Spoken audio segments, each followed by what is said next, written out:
இந்திய திணிச்சா சீமாங்கத்துவான், இந்திக்காரனை திணிச்சா என்ன பண்ணுவான்? ஒன்றும் இல்லை. கடையில் போய் அவன்கிட்ட பானி கராக ஜல்தி கரோ, இவன் நம்மால் ஏற்கனவே பாதிக்கு மேலே இங்கிலீஷ் கலந்துக்கிட்டு திரிறான், தங்கிலீஷ் பேசிட்டு இருக்கிறான். இந்த பாருங்க கடத்தலாம் ஒன்றும் கிடையாது.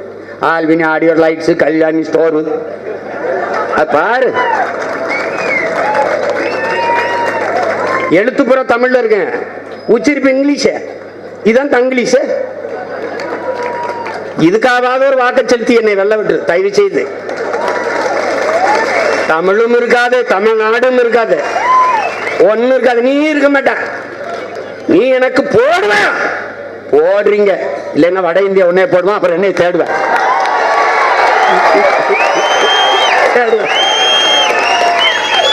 இவர்களாலெல்லாம் சரி செய்ய முடியாது ராஜா. என்னை மாதிரி ராமநாதத்துக்கு காட்டானால்தான் சரி செய்ய முடியும், பிரபாகரன் பிள்ளையால தான் சரி செய்ய முடியும். ஏன் கேக்குற, எங்கன்னா பார்த்தாலும் நின்றுக்கிட்டு காதுகிட்டு போல போலோ அப்படின்னு ஏதோ பேசிட்டுக்கான். ஐயோ எங்க போய் நிக்க போகுதுன்னு தெரியல. எனக்கு ஒரே ஒரு நடுக்கம் தான், ஈழத்தில் நடந்தது என் நிலத்தில் என் இனத்திற்கு நடந்து விடும். நான் சொன்னா நடக்கும், சொன்னதெல்லாம் நடக்குது, நடக்கும். கவனமா இரு, எச்சரிக்கையா இரு. அதுக்கு என்ன பண்றது? போட்டுரு, அண்ணனுக்கு போட்டுரு.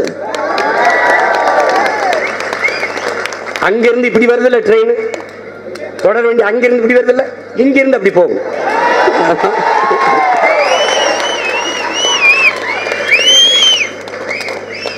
அவனுக்கு வாக்குரிமை கொடுத்து வச்சிருக்கானா, ராவா எடுத்துருவேன். எதை வேண்டா என்ன 40,000 பேருக்கு எடுக்கலையா? ஓகி புயல்ல இறந்து போனார்கள் கன்னியாகுமரி மாவட்டத்தில் நம்ம மக்கள், மீனவர்கள். அவ்வளவு பேரும் பிஜேபிக்கு எதிராக வாக்கு செலுத்திடுவாங்க. 40,000 பேருக்கு ஒரே நாள வாக்கு தூக்கிட்டாங்க. என்னால முடியாதா? எங்கெங்க இருக்கான்னு கணக்கிடுற, தூக்குடா வந்து மெயின் ஓட்டு நையே இங்க நையே போடா போடா போடா அங்கிட்டு போடா. ஆமா, இவர்களெல்லாம் யார் என்று பாருங்க. மறுபடியும் மான தமிழ் மக்கள், நீங்க எல்லாத்தையும் மறந்துட்டு வாக்கு செலுத்துறீங்க. நம் இனத்தை கொன்றவர்கள் கண்ணு முன்னாடி கொன்னு குவிச்சது காங்கிரஸ், கூட நின்றவர்கள் திராவிட முன்னேற்ற கழகம். அப்படியே மறந்து கடந்து போ என்று போய் பூர முடிஞ்சு போச்சு. உண்மையிலே தன்மானமும் இனமானம் மிக்க ஒரு இனம் தானா? இனச்சாவை கண்ணு முன்னாடி பார்த்து கதறி அழுத கூட்டம் தானா அது? பாருங்க, பாரதிய ஜனதா ஒரு 2G அலைக்கற்றைக்கு அந்த பிரச்சனைக்கு 1 மாத காலம் பாராளுமன்றத்தை முடக்குச்சு. அப்படியே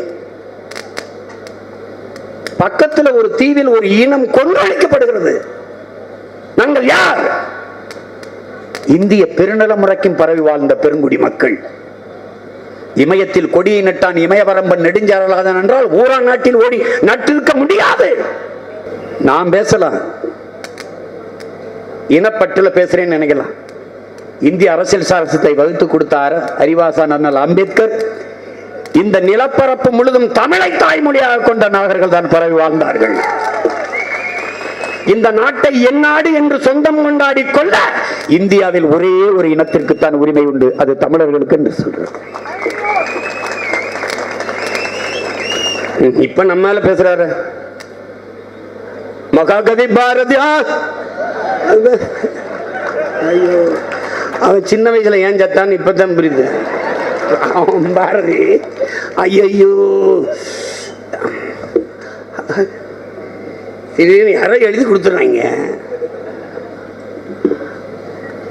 அங்க இப்படி வலையில எழுத்து ஓடிக்கிட்டு இருக்கு, டெலிகிராமிட்டு இப்படி ஓடுது. வர புயரா நீர் உயரும், நீர் உயரா நெல். ஐயோ ஐயா, எங்களுக்கு ஒன்னும் உயரலையா, ஒன்னும் உயரல சாமி. அவரு திடீர்னு இப்ப தமிழ் மேல அவருக்கு அதிக பற்று. நம்மளுக்கு தான் மொழி சிதைந்து அழிந்தால் இனம் சிதைந்து அழிந்து விடும். இது புதிய கண்டுபிடிப்பா இருக்கு. ஐயா சிதைச்சு அழிக்கிறது நீங்க தான். நம்ம சென்னை, நம்ம தமிழ்ல இருக்கோம், சென்னை இங்கிலீஷ்ல இருக்கோம். நம்ம சதுரங்க விளையாட்டுல கிடையாது, நம்ம ஜெஸ். நம்ம பள்ளி கட்டமைப்புலாம் கிடையாது, நம்ம ஸ்கூல் ஃபவுண்டேஷன். எப்படி தமிழை வளர்க்குறீங்க ஐயா? அவர் திடீர்னு தமிழ் மேல, இந்திய மொழிகளின் தொன்மையை தமிழில் இருந்து அறியலாம், தமிழ் அவ்வளவு புலமையான மொழி, உலக மொழிகளில் தொன்மையான மொழி, எங்களுக்கு பெருமை. ஐயா மோடி ஏமாந்திராத, கோழிக்கு இற போட்ட கதையாயிரும். கோழிக்கு அவன் மொழியிலே பேசுவாங்க, நம்ம நல்லா நம்ம பாஷை நம்ம மொழியை பேசுறாங்க நம்ம ஆள் நினைக்கும், கொஞ்ச நேரத்தில் சட்டியில கொதிக்கும். அந்த கதையாயிரும், உன்னை வறுக்க போறாங்கன்னு அர்த்தம். அதனால நம்பிராத, நம்பிராத. நம்ம இறைவன் முருகன், நம் கோயில், அதுல பழனியில நம்ம முருகனுக்கு தமிழ்ல குடமுழுக்கு நடத்த இவர்களால் முடியல. உங்கள் பிள்ளை என்னை வெள்ள வச்சு அதிகாரத்தை கொடுத்துருந்தீங்கன்னா தமிழ்ல குடமுழுக்கு இல்லைன்னு சொல்லிட்டு போயிடுவானா? தமிழ்ல தான் குடமுழுக்கு. எத்தனை ஓதுவார்கள், எல்லாத்தையும் விட்டாச்சு. ஒரு ரெண்டு பிரச்சனை இல்லை என் உடன் பிறந்தார்களே. வேளாண்மை விட்டு வெளியேறிட்டோம், மிகப்பெரிய உணவு பஞ்சத்தை நோக்கி நாம் நகர்ந்துகிட்டு இருக்கோம். உனக்கு புரியாது, உன்கிட்ட இருக்கிற மரம் உன்னுடைய பாரம்பரிய மரங்கள் இல்லை. பாரம்பரிய மரம் இல்லைன்னா என்ன? அது பூக்கும் காய்க்காது, பறவைகளுக்கு உணவாகாது. பறவைகளுக்கு உணவாகலைன்னா அங்க கூடு கட்டாது. பறவைகள் இனம் அழியும் போது உயிர் பெருக்கம், பல்லுயிர் சூழல் இருக்காது. நீ நல்லா விளங்கணும். நாங்கள் ஓட்டுக்காக நின்னாதான் உன்கிட்ட அதை தரேன் இதை தரேன்னு பேசணும். நாங்கள் நாட்டுக்கானவர்கள், என் மக்களின் நலனுக்கானவர்கள். நான் சாமியை காப்பாற்ற அரசியல் செய்ய வந்தவன் அல்ல, நாங்கள் வாழ்கிற பூமியை காப்பாற்ற அரசியல் செய்ய வந்த பிள்ளைகள். நாங்கள் கும்பிடுறதுக்கு உனக்கு கோடி சாமி இருக்கு, ஆனா வாழ்றதுக்கு இந்த ஒரு பூமி தான் இருக்கு. எதிர்கால என் பிள்ளைகளுக்கு தூய குடிநீர், தூய காற்று, நஞ்சில்லாத உணவை தர வேண்டும் என்ற துடிப்போடும் தவிப்போடும் இந்த வேலையை செய்யறோம். ஆக தரத்திற்கு கல்வியை என் பிள்ளைகளுக்கு கொடுப்பேன். பெற்றுக் கொடுங்கள் பிள்ளைகளை, கற்றுக் கொடுக்கிறோம் நாங்கள். பிள்ளைகள் உங்கள் வீட்டின் செல்வங்கள் அல்ல, இந்த நாட்டின் செல்வங்கள். நாட்டின் முதல் குடிமகனுக்கு என்ன மருத்துவமோ அது கடைகோடி மகனுக்கும் கிடைக்க செய்வது ஆக சிறந்த மருத்துவம். தண்ணீர் விற்பனைக்கு இல்லை தடை. இதுவரை தண்ணீரை வித்தவனை தூக்கி சிறையில் அடை. எவ்வளவு சம்பாதிச்சாய் அது அரசியத்தில் ஒப்படை கொடு. இல்லைன்னா என்ன? அலுவலக அறை, பச்சை மட்டை.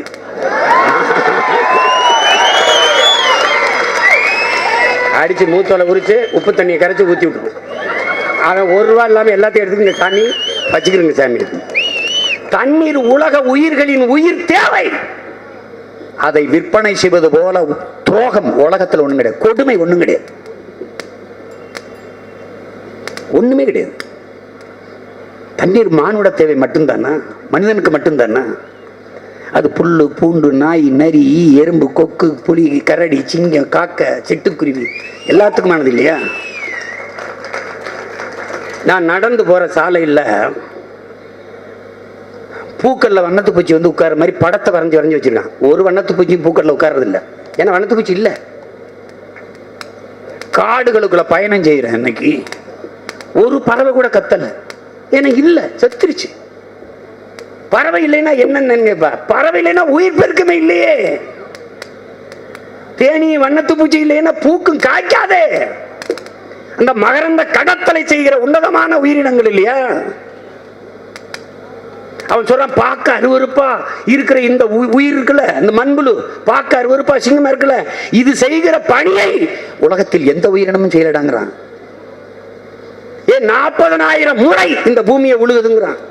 உன்னால நம்ப முடியுதா? பாரு, மண்புழு மேல மண்ணை சாப்பிட்டு கீழே கழிவ போடுது, கீழே மண்ணை சாப்பிட்டு மேல கழிவ போடுது. தன் வாழ்நாளில் 40,000 முறை இந்த பூமியை உழுகுதுங்கிறான். அதை கொன்னுட்டு இப்ப போகும்போது இங்கே மண்புழு உரம் கிடைக்கும். முன்னாடி குச்சிட்டு போய் குத்துனா 10-15 மண்புழு வரும், தூண்டில மாட்டி மீனை பிடிச்சிட்டு போகும். இன்னைக்கு தனியா வளர்க்குறேன். எங்க போய் நிக்க போகுதுன்னு நினைக்கிறேன் நீ? தம்பி, இதை உங்க அண்ணனை தவிர யாரும் உனக்கு கற்பிக்க மாட்டான் தம்பி. எனக்கு உன் வாக்கை விட உன் வாழ்க்கை முதன்மையானது. நான் கூடியிருக்கிற உங்களுக்காக அல்ல, உங்களுக்கு பின்னாடி வரக்கூடிய தலைமுறைக்காக அரசியல் செய்து கொண்டிருக்கிறவன.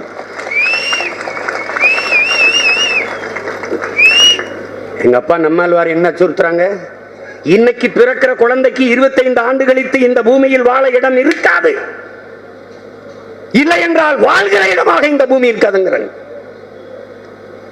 நடந்துகிட்டு இருக்கா இல்லையா?